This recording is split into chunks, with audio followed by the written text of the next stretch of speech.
Hello everyone, this is part number 20। आज इस part के साथ हम लगभग 500 क्वेश्चन पूरे कवर कर लेंगे, जो हमारी राजस्थान इतिहास की सीरीज़ है। और आगे की जो 20 वीडियो होगी उसमें हम पूरे 1000 क्वेश्चन कवर करेंगे। मतलब टोटल 40 पार्ट होंगे। उसके 40 पार्ट कर लेने के बाद 40 पार्ट मतलब 1000 क्वेश्चंस। तो 1000 क्वेश्चंस कर लेने के बाद आप कॉन्फिडेंट फील कर सकते हैं किसी भी एग्ज़ाम में, राजस्थान का एग्ज़ाम जिसमें इतिहास राजस्थान इतिहास में से MCQ पूछे जाते हैं। ठीक है। और बात करते हैं PDF की, तो PDF आप हमारे टेलीग्राम ग्रुप से ले सकते हैं, जिसका लिंक है डिस्क्रिप्शन में, जिसका नाम है वर्चुअल ऑनलाइन लर्निंग एजुकेशन। तो ये PDF में भी ये लिंक दिए हुए हैं, तो आप डायरेक्ट ज्वाइन कर सकते हैं। और हमारे चैनल का नाम है ऑनलाइन लर्निंग। वीडियो से अगर आपको हेल्प मिलती है तो ज्वाइन कीजिए और मौका दीजिए हमें। ठीक है, तो शुरू करते हैं आज के पहले क्वेश्चन के साथ। और क्वेश्चन की इंपॉर्टेंस बता देता हूँ। ये सभी क्वेश्चन प्रीवियस ईयर एग्ज़ाम में आ चुके हैं और सभी क्वेश्चन रिपीट होते हैं एग्ज़ाम में, उसके अकॉर्डिंग ही सीरीज़ तैयार की गई है। तो अगर आप कोई भी एग्ज़ाम फेस करते हैं तो आपको ये क्वेश्चन ही देखने को मिलेंगे। तो चलो चालू करते हैं क्वेश्चन। स्वामी दयानंद सरस्वती ने उदयपुर में जिस संस्था की स्थापना की उसका क्या नाम है? उसका नाम है परोपकारिणी सभा, बी ऑप्शन। अब कई कंफ्यूज हो सकते हैं, रामकृष्ण मिशन में ये भी है, बट ये कोलकाता में है। नेक्स्ट, राजपुताना मध्य भारत सभा की स्थापना किस वर्ष हुई? ये स्थापना हुई थी 1918 में। ये दोनों ही क्वेश्चन एग्ज़ाम में आ चुके हैं। देखो एग्ज़ाम में तो ये सारे क्वेश्चन आ चुके हैं, बट जो जहाँ तक मुझे याद है वो क्वेश्चन मैं बता देता हूँ कि ये क्वेश्चन एग्ज़ाम में आ चुके हैं। ठीक है। 19वीं सदी में राजपुताना समाचार नामक साप्ताहिक पत्र हिंदी व उर्दू में किसके द्वारा संपादित किया जाता था? तो ये किया जाता था कन्हैया लाल द्वारा, बी ऑप्शन। नेक्स्ट, स्वतंत्रता पूर्व राजस्थान का निम्न में से कौन सा समाचार पत्र आर्य समाजी विचारधारा का समर्थक नहीं था? तो ये बताना कौन सा आर्य समाज से रिलेटेड नहीं था। देखो ऊपर के तीनों है ना, ये आर्य समाज के थे, बट राजपूताना गजट है ना, ये इसमें आर्य समाज के प्रति कुछ भी नहीं लिखा जाता था। निम्न में से सर्वप्रथम किसने राजस्थान के राजसी शासक वर्ग के लिए पृथक शिक्षा संस्थान की आवश्यकता पर बल दिया? उनका नाम है captain Walter, C option. Next, किस इतिहासकार ने मेवाड़ के गुहिलों को ईरान के बादशाह नौशेल खां आदिल की संतान बताया है? देखो मेवाड़ में गुहिल मिलते हैं, तो ये किसने कहा है? ये कहने वाले हैं अबुल फजल, जो अकबर के और बाबर के दोनों के शासन में थे। अत्रि व महेश द्वारा रचित कीर्ति स्तंभ प्रशस्ति में किसे विषम घाटी पंचानन कहा गया है? तो ये कहा गया है राणा हमीर को। अगर आप इतिहास पढ़ चुके हैं तो राणा हमीर का नाम तो आप जानते ही होंगे। मेवाड़ की राजधानियों का सर्वप्रथम से बढ़ता क्रम है, मतलब सबसे पहले कौन सी थी और सबसे लास्ट में कौन सी थी, ये क्वेश्चन है। तो सबसे पहले थी नागदा, फिर थी आहड़, उसके बाद थी चित्तौड़गढ़ और लास्ट में थी कुंभलगढ़। तो पहला ऑप्शन इसका करेक्ट हो जाएगा।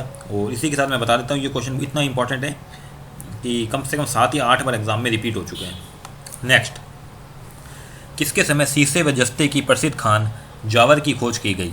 सुना होगा आपने जावर की खान। तो यह खोज की गई थी राणा लाखा के समय, राणा लाखा, फोर्थ ऑप्शन। नेक्स्ट, आवल बावल की संधि हुई, आवल बावल की संधि किसके मध्य हुई? ये हुई कुंभा व जोधा के मध्य, ए ऑप्शन।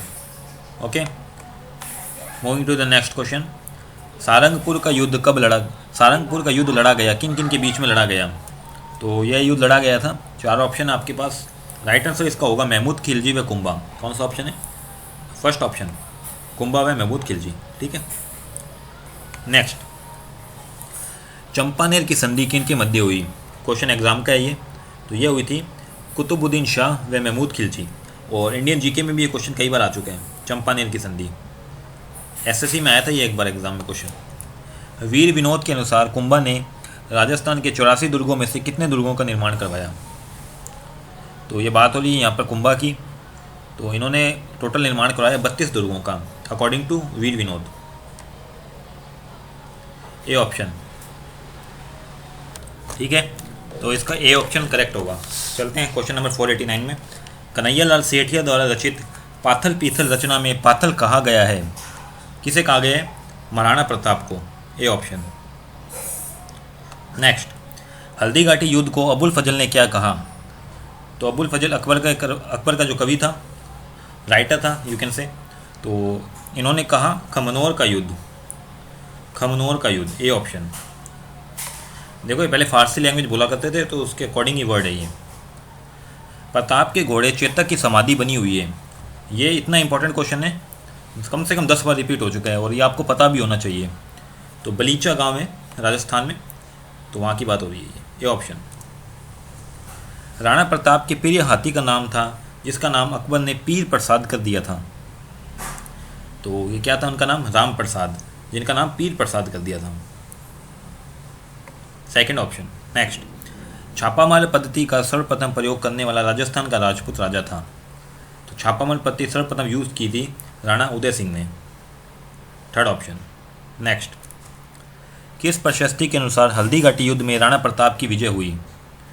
तो हल्दी घाटी युद्ध में देखो प्रशस्ति अभी कंफर्म न्यूज़ तो ऐसे नहीं कह सकते कौन जीता, लेकिन इस प्रशस्ति के अनुसार राणा प्रताप की विजय हुई थी। तो यह था राज प्रशस्ति के अनुसार। इतिहास में ऐसे डाउट चलते ही रहते हैं।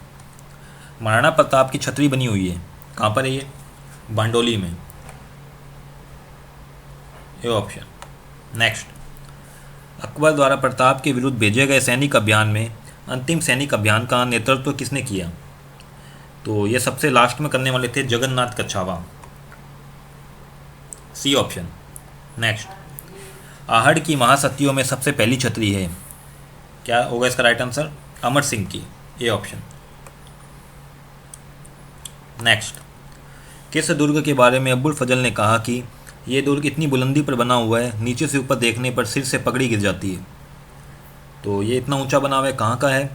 पहाड़ों के ऊपर कहाँ बना हुआ है? कुंभलगढ़ में, ए ऑप्शन। नेक्स्ट, ठीक है, जो कुंभलगढ़ के ऊपर जो फोर्ट बना हुआ है काफ़ी ऊंचा बना हुआ है पहाड़ों के ऊपर। कुंभा द्वारा विजय स्तंभ का निर्माण करवाया गया, तो कब करवाया गया? 1440 से 48 के बीच में, बी ऑप्शन। कुंभा द्वारा रचित ग्रंथ नहीं है। देखो जो महाराणा कुंभा थे, राणा कुंभा, इनको रचना करने का शौक़ था, ये कवि थे। तो ये है संगीत सागर, ये इनका नहीं है, बाकी तीनों इनके ऊपर के। ठीक है, देखो आज हमने एक माइलस्टोन जो है लगभग 500 क्वेश्चन कवर किए हैं। जल्दी हम दूसरा माइलस्टोन मतलब हमारा 1000 क्वेश्चन भी पूरे करेंगे। और 1000 क्वेश्चन पूरे होने के बाद आप समझ लीजिए कि राजस्थान इतिहास का कोई भी क्वेश्चन अगर आपका एग्ज़ाम में आता है तो आपको इस वीडियो से ही देखने को मिलेगा। तो आप जैसे ही एग्ज़ाम दे के आते हैं कोई भी राजस्थान का एग्ज़ाम, तो आप श्योरिटी से कह पाएंगे कि एग्ज़ाम में क्वेश्चन इन्हीं वीडियो से आया था। अब बात करते हैं पीडीएफ की, तो पीडीएफ आप हमारे टेलीग्राम से ले लेना, उसका लिंक है डिस्क्रिप्शन में। अगर आपको वीडियो से थोड़ी बहुत भी हेल्प मिलती है तो आप ज्वाइन कर सकते हैं हमारे चैनल ऑनलाइन लर्निंग को। ठीक है, काफ़ी मेहनत लगती है एक वीडियो को बनाने में। ठीक है, कंटेंट को अच्छे से बनाए गए और पीडीएफ की क्वालिटी इतनी अच्छी है कि आप बड़े बड़े यूट्यूब चैनल हैं उनकी पीडीएफ है उससे कंपेयर कर सकते हैं। हमारी पीडीएफ की क्वालिटी बहुत अच्छी सी बनाई गई है। ठीक है, तो वीडियो से थोड़ी बहुत भी हेल्प मिलती है। अगर आपकी कोई क्वेरी तो भी आप कमेंट कर सकते हैं और चैनल को ज़रूर सब्सक्राइब कीजिए, क्योंकि आपके सपोर्ट के बिना चैनल आगे ग्रो नहीं कर पाएगा। ठीक है, so thank you for watching.